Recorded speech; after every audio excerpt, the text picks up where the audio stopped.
two psychiatrists rapping about our lives and work. This podcast is not intended to be medical advice. Any stories we use have been altered to protect identities and sensitive information.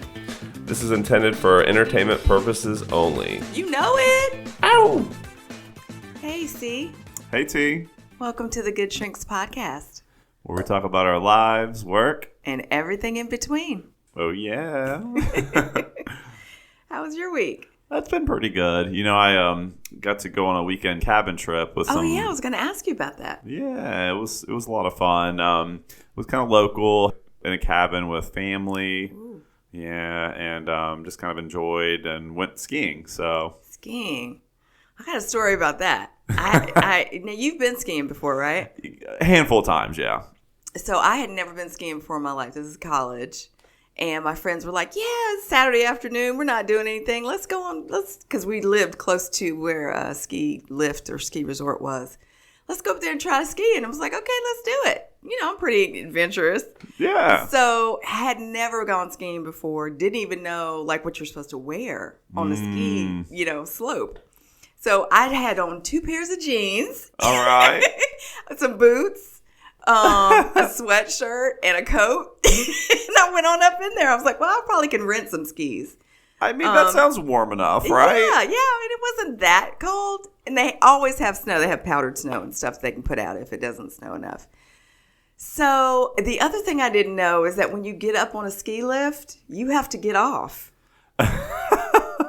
So I thought, okay, I don't really know how to ski, but I'm just going to ride up here and then I'll ride on back down. I'm just going to take a tour of the ski slope. Yeah. So I get up there and I'm like just sitting there and it's starting to go back around and then you hear this, they stop the whole shebang. Oh, no. Ma'am, you have to get off. And I was like, get off what? Yeah. I'm going back down. I'm pointing. I'm going. He was like, no, we don't do that. You have to get off. And at this point now, I am inches off where, because usually you just slide right off. I learned that was what you do. But at the time, so I had to jump out of the lift onto the slope. Oh, goodness. How far was it? It was probably a good, maybe 4 or 5 inches. What? You might as well have been jumping out of a helicopter at that point. So, of course, I jump off because I have to. Yeah. One of the skis falls off of my foot. Oh, no. And so I'm rolling, into the snow with one ski, and now I have to get down this hill. Oh, man. That's so intense. Tragic. Did that, end your skiing experience? I mean, I've never gone again, if that's what you mean. But it was, at the end of it all, after that horror show, it was, exhilarating to be up and sort of learning a new thing. They never really teach you how to fall in skiing. No. So I was just hurling myself to the ground at top speed all the time. So it was a pretty rough experience. But you were in college. You could take the beating a little bit, right? I didn't break fun. anything. Yeah. I walked out of there. So it's actually really funny you bring that up because my cousin who's in college actually came with us and he'd never been skiing before, so you have that mentality before you get out there. You're like, oh, we'll be on the blacks by the end of the day. You know what I mean? Like on the diamonds.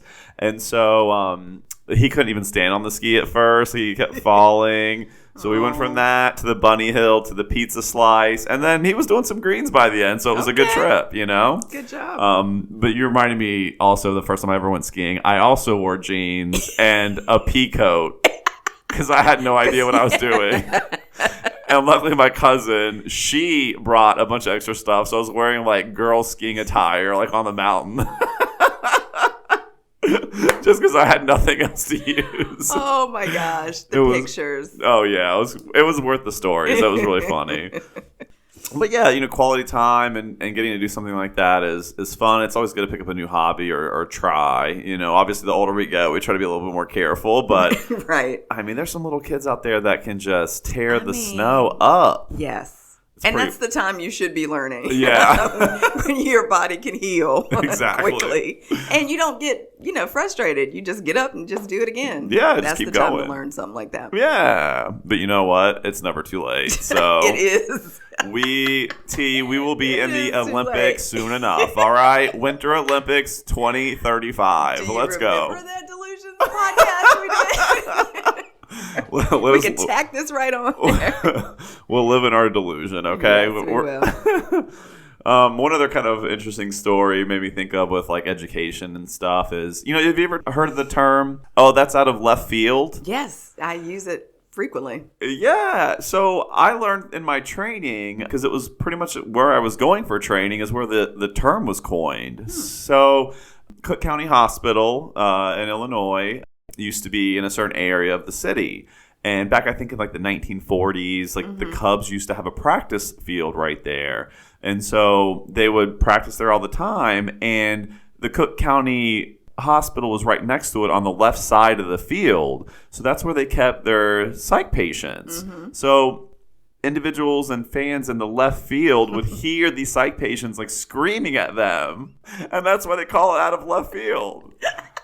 Isn't that cool? That is very cool. Right? I was like, that's... It's not often that you get to hear something that's been said so often, so well explained, like it actually came from somewhere. Yeah, I mean, I had no idea. And then I was like, wow, I mean, that's such a term that's just like ingrained in our culture. And like, you just don't think about the origin, And I was like, that's pretty cool. Yeah, that's a good story. So I think, talking about institutions, our last episode was malingering, which, we kind of talked about individuals that present for secondary gain and maybe why or why not those things may happen. I think a few of the episodes we've talked about deinstitutionalization. Yeah, so it's a big deal.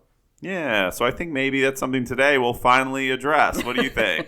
Let's dive in. So I think we'll dive in a little bit and talk about where institutions originated from and just kind of our perception of things and also how it affects us today. So, kind of looking back, deinstitutionalization just really signifies the release of individuals from institutional care, right? Really from, state psychiatric hospitals and trying to integrate them into the community setting. Looking back, really in the Middle Ages and before, mental illness was really just tied to spirituality. So oftentimes, individuals with mental illness were just seen as being possessed by evil spirits. Things like witchcraft in the 15th and 16th centuries really was absorbed in like Christian theology. And, there really was a belief that evil spirits were embodying these individuals. And so kind of a big example of that is Salem witch trials, right? So back then, they accused multiple people, I think up to 200, that they were witches. And they were either found guilty, hung, drowned, or tortured. Right. And then if they didn't drown, then they were considered a witch and still killed, which is just wild in that time period. But a lot of these individuals that they deemed mentally ill, were burned at the stake, thrown in penitentiaries, chained to walls in their bedroom. I mean, it just sounds really horrific. It does. I mean, luckily there are people that saw that was a problem. People were being killed for being different or for having different beliefs than they did. I know. I mean, can you imagine just like how inhumane it was back then to do those sort of things? I mean, we see it. It's just repeated through history. Yeah. Somebody gets the bright idea that they're right, and so that everybody who's wrong has to die. Yeah. And so then they just put them down. If you're different or if you don't follow them, then you must be destroyed. I mean, we have the privilege of like when we live now. I'm like, I wish you would chain me to a wall, see what happens. Right. I'll be throwing poo left and right. Okay. I mean, right? But, eventually people, the saner people, stood up, and more moral people, and said there needs to be something done. These people are sick, not necessarily, and not really just the witches and all those things, but people who actually had mental illness. Like they started to coin those terms, mental illness. And it makes me wonder too, like, before people started acknowledging that, like, what percent of the population do you think sort of had those beliefs but maybe kept them quiet just because of the way society was at the time? I'm sure there had to be several opinions on that. But, you're kind of bringing up like a change in this ideology, and there's kind of a scholar and a physician who was considered like front lines back then. His name was Felipe Pinel, and he really had that progressive idea that, these mentally sick are far from needing to be punished, and really just they're in a miserable state, they're in a really bad place. And so he felt that instead of seeing them as a public nuisance, that freeing them from chains, giving them fresh air and liberty actually showed improvement in their symptoms. And that was kind of the first indication around the late 1700s that maybe we should look at hospitals or a place for these individuals. Mm-hmm. So that's kind of neat, I think. Shout out to him. Big dreams, big goals, like we have. That's right. For this podcast. Claim your destiny. Yeah. So they started to look into this idea, what is a mental hospital? And several mental hospitals opened in the 1800s in the United States, and it sort of peaked in the 1950s, the mid-1950s. And at its peak, hospital census could reach up to 500,000 patients. Wow. That's a lot of patients. Yeah. And one of the ones that we're going to give a shout out to is Dorothea Dix. Yeah. Which was a hospital where they actually had a residency program that you could train through and see patients there. So it was a great experience to see people who were, quote unquote, institutionalized, but functioning, in that mental health system. Mental health hospital system. Yeah, she did a lot for mental health. It seems like she really looked at the conditions, right, that mental health patients were being treated. And she was a school teacher. Wow. And she's decided that she was going to, investigate and see what was going on. And she started going to people's homes. She would check the jails. And wherever she found deplorable conditions, she would point it out. So she was really a big moving force in extending inspections and quality of care for the mentally ill. Yeah. Even in Scotland and England, she had an influence. Hey, shout out to our school teachers. That's right. Doing big things all the way around. All the time. That's just the truth. That's awesome. Yeah, it's interesting because like you mentioned, like the peak of really state hospitals were in the 1950s. That was kind of seen almost as the peak of the American dream for some individuals, right? And I think I kind of wonder if maybe that's because there was less perceived homelessness even back then than kind of we see now, right? Because there were more state hospitals at that time, for better or worse. I'm not saying it was the right thing. I'm just sort of pointing that out. And then kind of it seems like really from the 1950s, really our idea of how mental illness should be treated in state hospitals like really changed. So it looks like there was like this Joint Commission of Mental Illness and Health in 1955. And it basically was authorized by Congress, and they kind of really looked at state hospitals and whether there should be more built or if there should be more integration into community mental health clinics.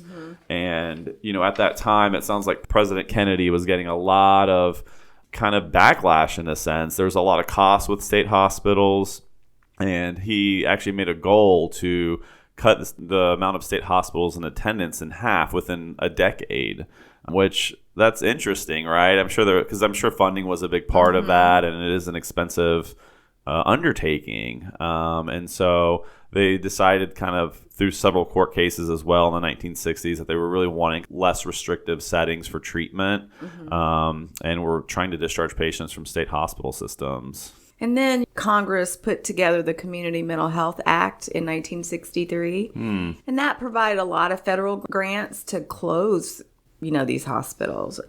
Close to up to $150 million for physical constructions of these community mental health centers. The idea was we'll move people out of the mental health hospital into these community mental health centers. They were going to have outpatient clinics, emergency response teams, partial hospitalization, and inpatient facilities. There was a lot of enthusiasm notable by the psychiatrists of the day to see this change, but they kind of warned that these community models really needed to fully address social problems like lack of housing, food, clothing, and poor socialization that you can sometimes see in people who've been institutionalized. So it sounds like the psychiatrists then they wanted that freedom for the patients, but then they also kind of were warning like, you got to do it all. Yeah, Can't do it part way. You can't just have people leave the state hospital and then have really nowhere to go, No right? plan. which unfortunately is kind of where things go. Yes. So. Yeah, so basically kind of at that point, right, in like the 1960s, like there was an opening of more community mental health centers. But interestingly enough, a lot of those mental health centers that were community-based started seeing a lot more individuals that really had nothing to do with the state hospital. Like there may be mild underlying mental illness like depression, anxiety, but they weren't really kind of focusing on the state hospital patients. And so they really kind of just got scattered, right, into different services. So at that point, like to really kind of pick up the slack, it sounds like supplemental security income, Social Security disability insurance, food stamps, government programs really kind of became the base of who was trying to support these individuals that were discharged from the state hospitals. And, it's unfortunate, but, people who were leaving the state hospital system, they didn't have a home to go to. And they often ended up on the streets. A lot of them sort of entered this loop of different acute care hospitals, that are just sort of brief crisis intervention kind of models, not long care facilities, where they ended up in jail or prison. And it just increased so that by the 1970s, we just started to notice an increase in the prison population. And if you look on into today, it looks like about 40% of the prison population between 2010 and 2014 carry at least one mental health diagnosis. Oh, interesting. I mean, I think we really see that from even our experience in working in mental health. I mean, homelessness is a huge tie to a lot of the gravity and difficulties that people are having. And then where do they resort to? I mean, really the two places that we see, right, are jail or emergency rooms, right, and brief inpatient stays. And so, there has been that big flux of individuals basically going from homelessness, state hospitals, to now jail is basically serving as that. And that's a huge question, is, going to meet the needs of what these people really need. I don't want to say specifically, but there's a huge psychiatric entity that provides a lot of statements and ideas about mental health. And they pretty much have a statement on their website that says people will still need long-term treatment, and we cannot depend on our current outpatient facilities to provide support that is necessary to treat homelessness or admissions to jail and prisons among the vulnerably mentally ill. And I mean, I think that's a big statement. Because right now, I was looking, you mentioned 500,000 patients being in a state hospital in the 1950s.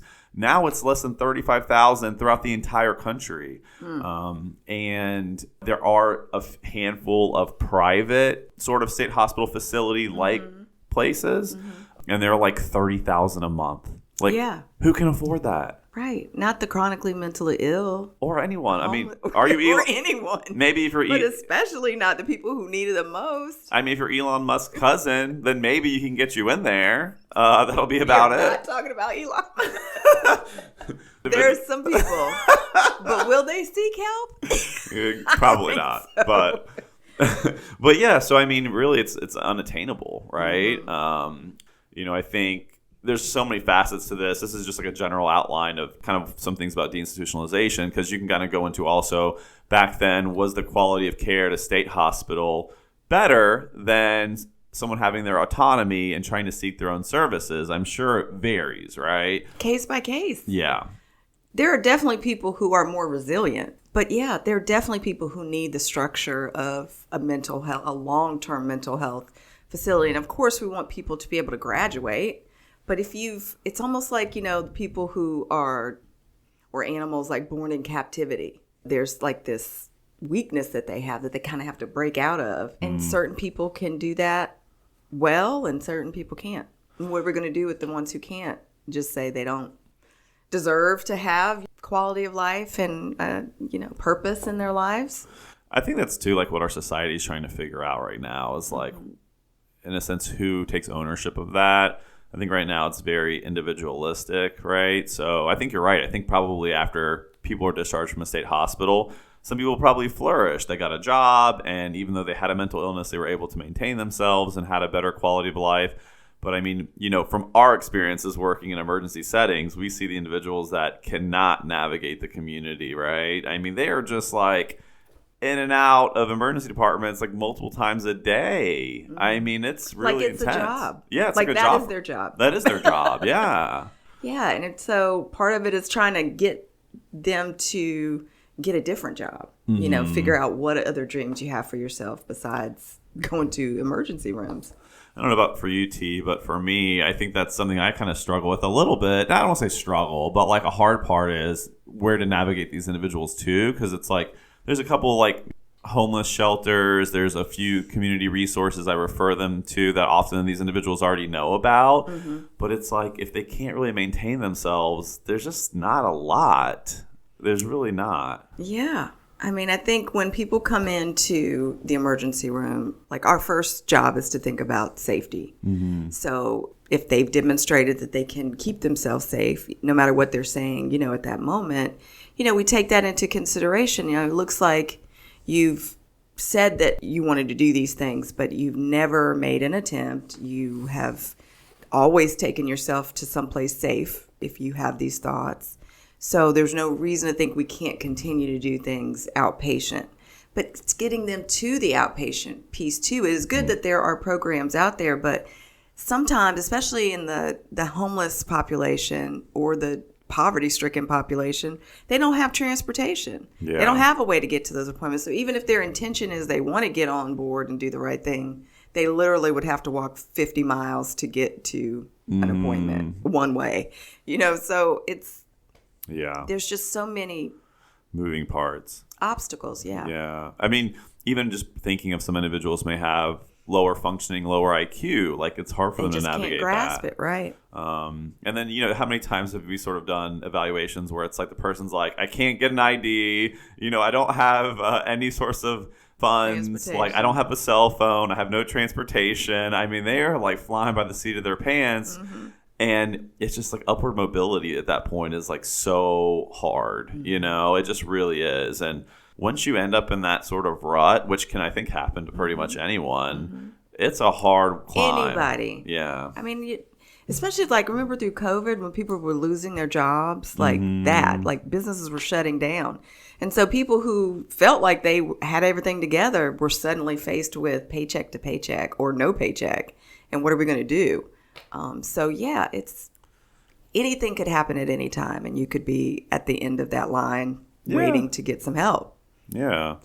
So it's kind of, I just try to be as sympathetic as possible, or sensitive, I should say. Be as sensitive as I can in those situations. But also honest with what we can help with and what we can't. Yeah. Because people will come to an emergency room for any number of reasons. You know, somebody told me that I could come here and get a bus pass. Somebody told me that if I come here, y'all would help me fill out my disability application. Somebody told me to come here and I could get some, you know, my TB test. Like it could be anything. And so it's trying to almost be like a traffic detect, you know, the person that. You guys don't know this, but like 2 weeks before we started the podcast, T was doing that to me. She was actually a patient. She was on the other side of that rope. Don't let her fool you.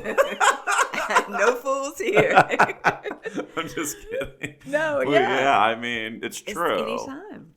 You know, when I was in residency, they had something called Doc on the Hill for the day. So you would go to the state capitol in where I was doing my residency, and then like all the residents would dress up in their white coats and go and advocate for mental health. And I remember like I was thinking about it earlier today, like some of the bills and things, we were just like, we would go hand out flyers to the state senators, and we thought it was such a big thing, and it was like really fun, you know. But like I remember at the time, like one of the bills involved participating in democracy. Yeah, right. It was something outside of the normal day to day. You know, I'm like, let's go. I'm going to Capitol Hill. I'm going to be like, you know, I don't know, like who's affluent? I'm trying to think of an affluent politician, like someone that's big, like. I mean, you know what? With the state of our politicians, I can't even think of anyone. So anyway, Bernie Sanders. Except he doesn't really dress up. I'll take it. Remember Ted Kennedy? Like I felt like he was a good senator. Okay, we'll go with that. I felt like a Kennedy. Okay, so like, you know, we were there. Like one of the bills I remember was basically involving nurse practitioners and mid-levels and kind of their autonomy in prescribing medications and their ability to practice, which is that's a big thing, right? I mean, even that was now like a few years ago. So I remember, you know, meeting some of the senators, and, you know, we get a little bit of their time if we were lucky. And some of them were amazing. Like some of them had personal experience with mental health or a family member, and they were like really sympathetic and on board with our views. But I had a lot a lot that were like, you're a special interest group. I appreciate you coming here. And you could tell they were not going to do anything about it. And it just kind of opened my eyes. I was like, man, we're just like advocating for homeless people. Like, it's not like we're, it's just interesting kind of that whole dynamic. And I don't mean it in a negative way, but you get more of a realistic representation. And then next to us was like literally like 300 people in yellow shirts that were like part of, I think, the NRA or something. They were all like over 65. And I was like, well, that's a lot of support. Even back then, it wasn't such even a big deal as it is now. And they're like, yeah, they're here every day. Wow. That says something. Right. But it was just interesting kind of seeing like how, like getting a little bit of firsthand perspective of policy, how it may move, and then how we kind of end up in these situations, like whether it's for the better or not. And that's a question I don't think we can necessarily answer. Like, were state hospitals better than the conditions for some of these individuals now? And I think, kind of we said early on, right? It's case by case. Yeah. I definitely saw that, working in a state hospital system as part of my training, I definitely saw pros and cons to it. So I don't think there is a right answer. I think you try things. If they work, take what's working and then make a better program. And maybe we're at the beginning stage. We're sort of evaluating this, how this has gone since the 70s with deinstitutionalization. And so hopefully we'll make a better program based on what's working from the idea that, because these are just ideas. I like that. These maybe are just ideas. And maybe we've almost swung too far on the spectrum or on the pendulum, It doesn't mean that it was wrong. Yeah. It's just we tried something. We kind of saw where things were going with institutionalization, and we thought, let's try something new. Yeah. And so we're trying it, and so maybe it's not all working. So what can we do that is working well and make it even better? I mean, that's a really good point. Like, maybe we just need to swing back the pendulum just a little, not a lot, just a touch to really help those that are kind of really, really Why struggling. can't we have community health centers and long-term mental health programs that are affordable? And one way to maybe do that is you could have a requirement of multiple psychiatrists to sign off saying this person would need this treatment. And that way it sort of prevents any taking advantage of that situation or making sure it's for the appropriate reason. For the people who have truly refractory mental illness, they cannot navigate out there. And the same for people who have developmental disabilities. I feel like we really, really, really need a lot of residential type treatment for those folks. Yes. Really quick, going back to kind of talking about, having multiple psychiatrists sign off on like someone going into a facility like that. Maybe the critique would be like, then we would have too much power. Power to do what? Well, that's true. I mean, I guess being able to keep put people safe. Well, I mean, it's not like you would be required to stay at a facility like that. You could just voluntarily leave. Is this something that could be helpful? Yeah. Yes. Okay. No, I like that then. There we go. That's a good idea. I'm glad we talked that out too. Because I'm over here like banishing people to. It doesn't mean you can never leave, right? You might have some goals, like what would constitute that they're well enough now to navigate. Yeah. Maybe part of it is that they get some skills training with somebody that's going to go with them out in the field. This is what it's like to be at the Social Security department putting in your application. This is what it's like at the Medicaid office. Like, they do field trips. See if they can get. If they can navigate and do the things that they need to do. Are they able to go to the DMV and sit for a photo? They go on a field trip. If they're able to check off these boxes on their treatment plan, okay, now this person is ready to go out and be an individual in society.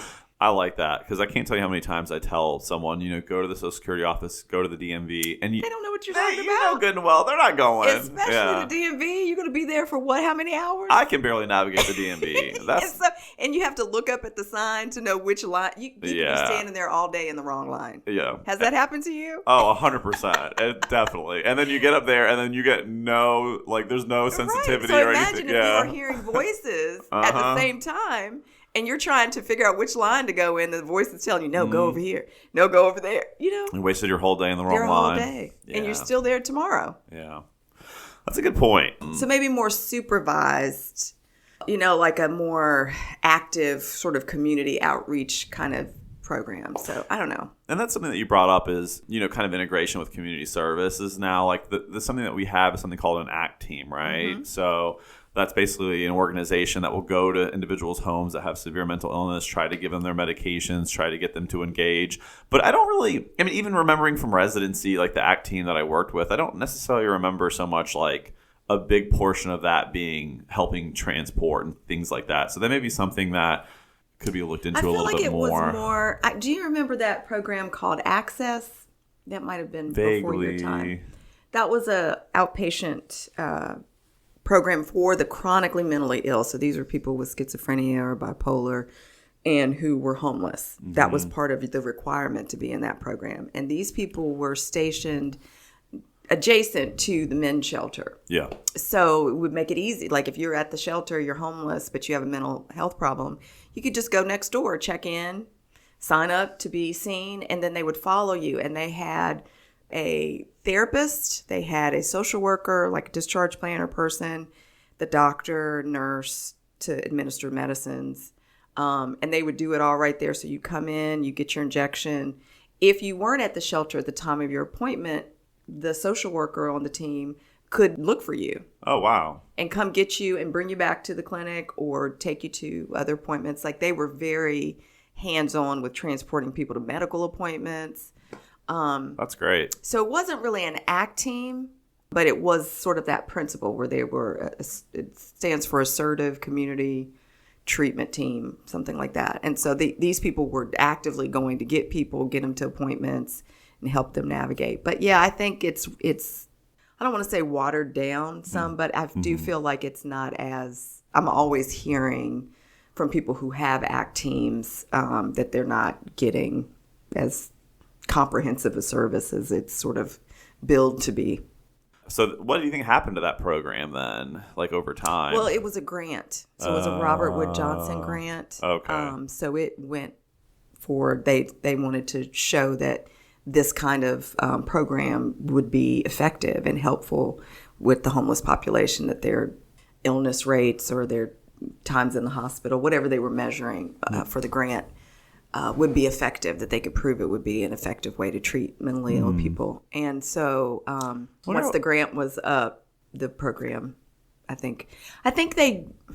It always comes down to funding. Yeah, I think they were. So they went ahead for a little while after the grant was over, but then eventually it dissolved. Yeah.